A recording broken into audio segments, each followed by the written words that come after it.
Olá pessoal, boa noite, tudo bem? Vamos começar a aula de hoje, quinta-feira, certo? Então nessa aula nós vamos abordar sobre o planejamento participativo. O que seria esse planejamento participativo? É aquele que é realizado porque toda vez que nós falamos de planejamento, né, vai envolver várias partes, né? Desde estrutura, certo? Desde dos materiais didáticos que são necessários. Então tudo aquilo que é necessário para que a aula possa acontecer está dentro do planejamento participativo. Ou seja, tudo aquilo que é envolvido na situação do planejamento, certo? Do planejamento de aula, do planejamento didático, nós estamos falando sobre o planejamento participativo. Olha só, é aquele realizado a partir da participação de todos os autores envolvidos naquela situação, certo? Então, quando nós falamos atores, né, nós estamos falando de professores, nós estamos falando de coordenadores, nós estamos falando do material didático. Então, tudo aquilo que vai contribuir para uma aula de sucesso, para uma boa aula, para uma boa ministração de uma aula, são os autores que serão envolvidos, certo? Significa, portanto, que é uma atividade técnica, um processo político vinculado à decisão da maioria. E quando nós falamos, né, que é uma atividade técnica que vai envolver vários processos e diretrizes, certo? Dentro desse processo de planejamento.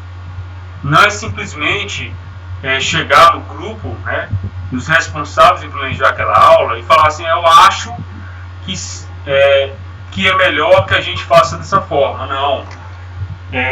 Há um estudo, certo? Há um planejamento conceituado em normas, um planejamento conceituado em resultados. Então, quando nós falamos técnico, nós estamos falando da questão de diretrizes, né, de uma formalidade maior. Um processo político vinculado à decisão da maioria, tomada pela maioria, em benefícios da maioria. E quando nós falamos benefício da maioria, nós estamos falando dos alunos, certo? Nós estamos falando do maior beneficiado de um bom planejamento participativo, de um bom planejamento educacional. E aí nós vamos conhecer agora outro tipo de planejamento, que é o planejamento coletivo, tá? Então, quando nós utilizamos essa palavra coletivo, nós já imaginamos o quê? Que tudo que se refere a coletivo se trata que é de mais de uma pessoa, ou seja, é um conjunto de pessoas trabalhando em prol de atingir um objetivo, tá? Principalmente quando nós falamos de objetivo educacional, objetivo organizacional, certo? Mas não quer dizer que aquilo que está sendo planejado de forma coletiva significa que vai fazer todo mundo junto, ou seja, que todo mundo vai fazer a mesma coisa, tá? Pelo contrário, no planejamento coletivo vai ocorrer a divisão das responsabilidades e as divisões das tarefas para que possa ocorrer uma maior eficiência nesse planejamento, tá? Esse conceito introduz a importância da organização das ações entre todos os participantes. Então, sabe, quais são as ações que vão ser abordadas, né? Como os participantes eles poderão contribuir da melhor forma de um projeto, programa ou plano. Organizar a ação não quer dizer que todos vão fazer tudo juntos, né? Não significa que todo mundo vai fazer aquela mesma coisa, todo mundo vai tomar conta da parte de materiais, todo mundo vai tomar conta da parte didática, não. As tarefas serão divididas, tá? Onde pessoas serão responsabilizadas em desenvolver aquela atividade. Então tá. Mas sim que vão ordenar e dividir as tarefas. tendo essa visão, essa vista coletiva das ações. Então, para que as coisas possam funcionar de forma coletiva, primeiro, as ações, as atividades devem ser divididas, para que cada pessoa, para que cada grupo possa trazer e entregar resultados eficientes para o processo educacional. E aí o outro planejamento, né, que nós vamos conhecer agora é o planejamento das aulas. Então, quando nós falamos planejar as aulas, nós temos que entender que a aula ela tem toda uma estrutura, certo? Para que o professor possa chegar na sala de aula e para que ele possa entregar uma aula de qualidade. Então, esse planejamento das aulas, ele vai envolver o conteúdo do professor. Esse planejamento das aulas vai envolver as necessidades dos alunos.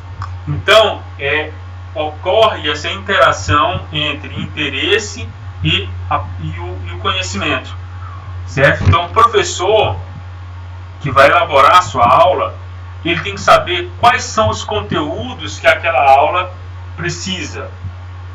O professor, ele tem por obrigação desenvolver e utilizar uma boa metodologia. Então tá, planejamento das aulas refere-se à tomada de decisões sobre os conteúdos das aulas. Então, se o professor ele tem uma disciplina, certo? Ele tem uma disciplina. Será que é correto esse professor levar para a sala de aula um conteúdo que não é pertinente àquela disciplina? Então, o professor ele tem por obrigação fazer um bom planejamento do conteúdo de acordo com aquela disciplina que vai estar sendo ministrada. E envolve o professor e aluno na sala de aula. Então, o que vai envolver o professor e aluno na sala de aula? Vai ser os conteúdos, vai ser a metodologia, vai ser o tema, os recursos didáticos e a avaliação. Então, aí nós já temos 4 elementos indispensáveis dentro da sala de aula. O primeiro deles é o conteúdo, certo? O conteúdo, digamos que é o mais básico de todos. O conteúdo é uma questão obrigatória e lógica que o professor deve saber. E segundo, nós temos a metodologia. Qual é a metodologia que o professor vai utilizar em sala de aula para ensinar aquele conteúdo? E o mais importante, que muita gente confunde metodologia e didática. Então, o professor ele deve, desde os recursos didáticos até mesmo a didática, a maneira que ele passa a aula, o professor tem que escolher a melhor forma, tá? E também, o último elemento é a avaliação. Existem várias maneiras, inúmeras maneiras que o professor pode avaliar o aluno em sala de aula, tá? Então, a aula é curta, tá? Para que a gente não canse. E são esses 3 slides. Então eu vou colocar mais uns conteúdos, mais um vídeo, para que a gente possa ter uma apresentação, uma participação de vocês melhor, tá, gente? Boa noite para todos, um forte abraço.